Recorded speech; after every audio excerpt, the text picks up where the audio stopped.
Well, first of all, thank you very much for coming on a short notice.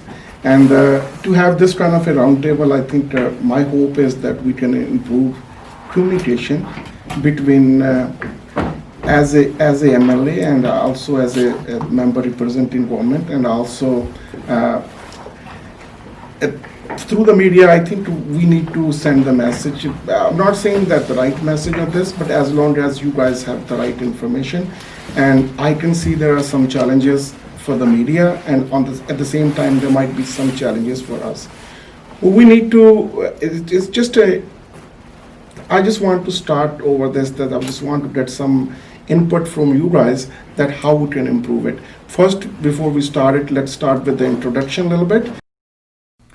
Manjeet Singh Feruman. So I'm representing Punjabi National Weekly newspaper and Punjabi National Television. So this is the first 24/7 television of Alberta, and it's a very good beginning. Media is playing very important role in democracy. So here we are. We are happy to work with you, to inform people what you guys are doing in house and out, and we will also let you know what people are having expectations from you. So let's start with this new this legislation, right? That we have a lot of bills in front of us.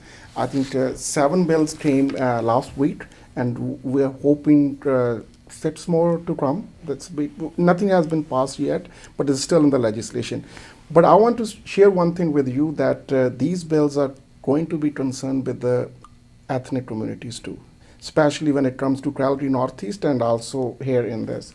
There's a one bill related to which I'm very proud of, because I convinced Minister of Service Alberta. There was for the construction trade people, because there was a problem. The problem was those people were not getting paid, and they used to call me. It's that somebody is not paying, and I used to make some personal calls and requesting them to do it. But I think, and we never had any legislation, any black and white rule how they can get paid. But now I'm very happy that eventually I think we're going to bring this bill, and this bill will help to put a timeline and frame line that how they get paid. And normally from last few years, maybe you have seen in Edmonton and we have seen in Calgary too, a lot of people, especially the newcomers, get involved in the construction industry. And second thing, it'll be a little difficult for us to do it, but there is a lot of rumors and misinformation is going out about this temporary foreign worker the proposal we're going to bring it. And I want to get some ideas from you, because I'm going to speak in the chamber too, and I want to know what people or media is thinking about it. It doesn't have to be that I have to just read a script and say those words. So I just want to make sure this is what the community needs. So I'll give you an idea that what is happening, what is the real picture. So for ANP, we used to have 6,200 certificates we can issue in a year. Normally, we used to give away all 6,200 in a year, but now the times has been changed. So we propose that from 6,200 to 4,000 next year, because there's a lot of unemployment. And then for temporary foreign workers programs, I have heard very loud and clear, and make no mistake, I have heard a lot of stories about LMIAs, what is their market is, how they are going to be used. But I can hear that. I have solved some cases, but it's basically request just a member representing the community. That's what I was doing it. But and we didn't have any framework, we didn't have any legislation for this. But now I think the system was that we need to find jobs for Albertans. We have newcomers here, the people who came on PR, they need to find a job too. So that the number of PR, I think there's about 250,000 new immigrants comes every year. They need to find a job, and I think we get about 10% every year too. As far as immigration is considered, there are so many immigration consultants. They are doing awesome job in Edmonton, but definitely few of them, they do harassment for the people who are coming here for, on work permit or something like that. So I take care of one case personally, and that immigration consultant, I published her information on my newspaper. She is no more in Alberta now. She fly from here. So she might be working in other province. There's some another complaints. I got the complaint from another victim, and he was having even the like payment history, like bank drafts and checks, right? And some immigration consultants, they are not giving them even service. They're taking huge money. I mean, there should be a regulation from the government side so that those immigration consultants can be made responsible and the complaints of the people should be heard.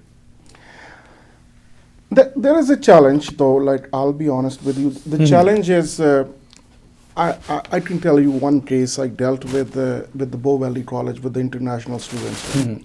So people didn't tell me, like, at the very early stage, though there were some students, there were about 88 students, right? They were involved. So somehow I got involved with somebody I knew through my social connections. They said that they have a problem that student got suspended from school. So when I started investigating, then I found out that it's not only one, there are about 88 students.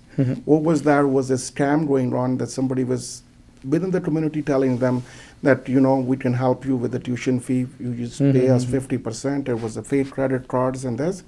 So when I got involved in this, then I saw, well, there needs to be fixed. Like, it's not only students, but maybe college need to get their act together too. Definitely. Because when I look at that, the programs they're offering and what kind of students are coming out of it, I was not happy. Yeah. Like, they spent 2 years in a college, and then they're taking a business administration courses.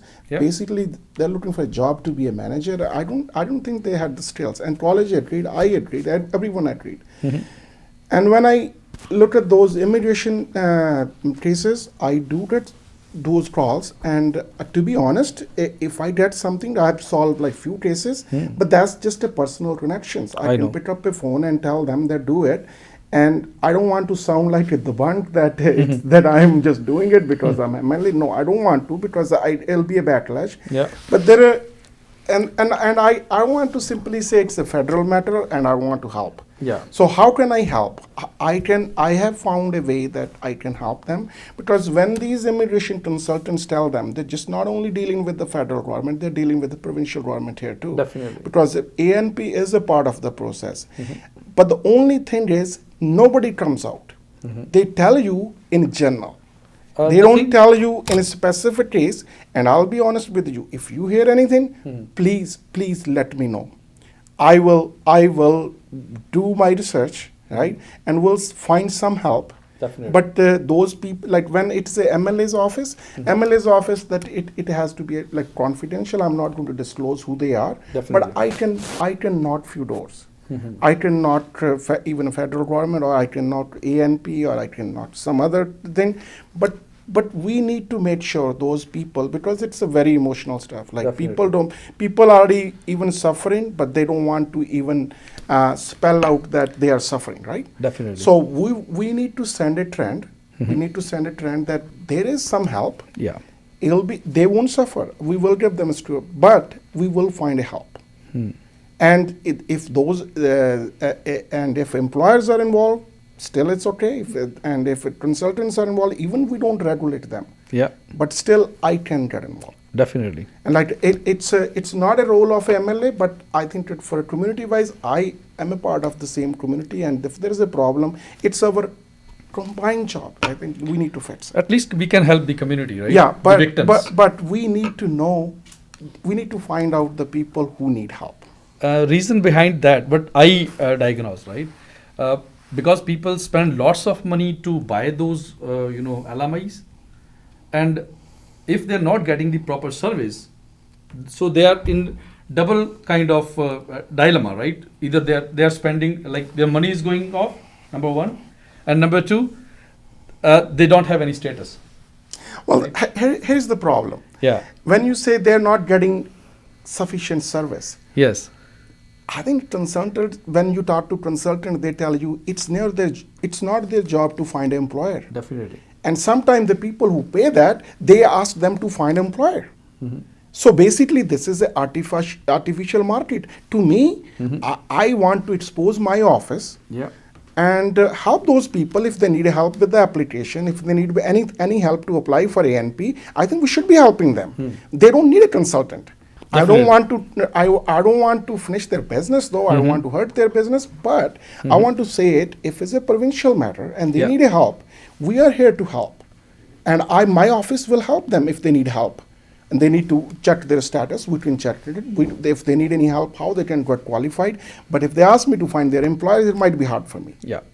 No, we appreciate your concern, sir. Yeah. And definitely, it's a very good platform if through your office we can help the victims. Yeah, no, I am willing to do that. Definitely. Thank you very much. My last question, it was again related with the hailstorm in Calgary. If I'm not wrong, in 2017, NDP government, they put like cap on auto insurance companies, like they cannot raise annual renewals more than 5%. But as the UZP government came into power in 2019, they take that cap away.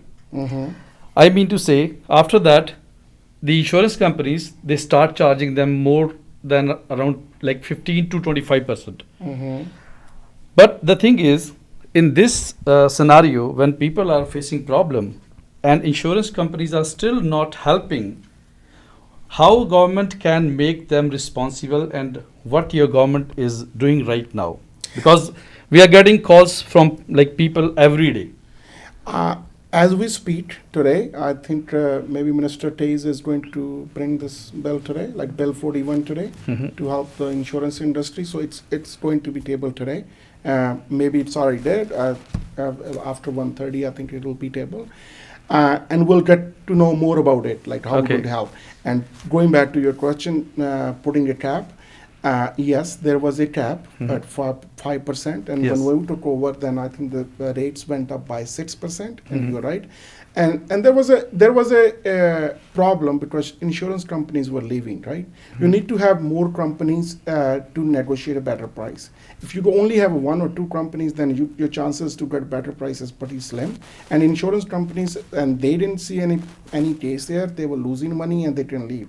And that 5% cap was the reason. And we want to have more access to like Albertans. They should have access to more companies, right? So they can negotiate better. But that was not the case because companies were leaving and they were not writing their insurance policies. We're going to hear this soon too, like because of hail damage, they might have some concerns. We have a role to play, but our job is to make sure that Albertans get the proper insurance policies in place because it helps in this kind of, hailstorm and other, it can be, those incidents are not normal, but if they happen, then we need help, right? They need to be addressed. Companies have a role to play, and it comes under provincial regulation, and if there's a role to play, we will play. And in fact, as I said, we're introducing a bill today, and hopefully it'll help Albertans to bring their prices. That's awesome.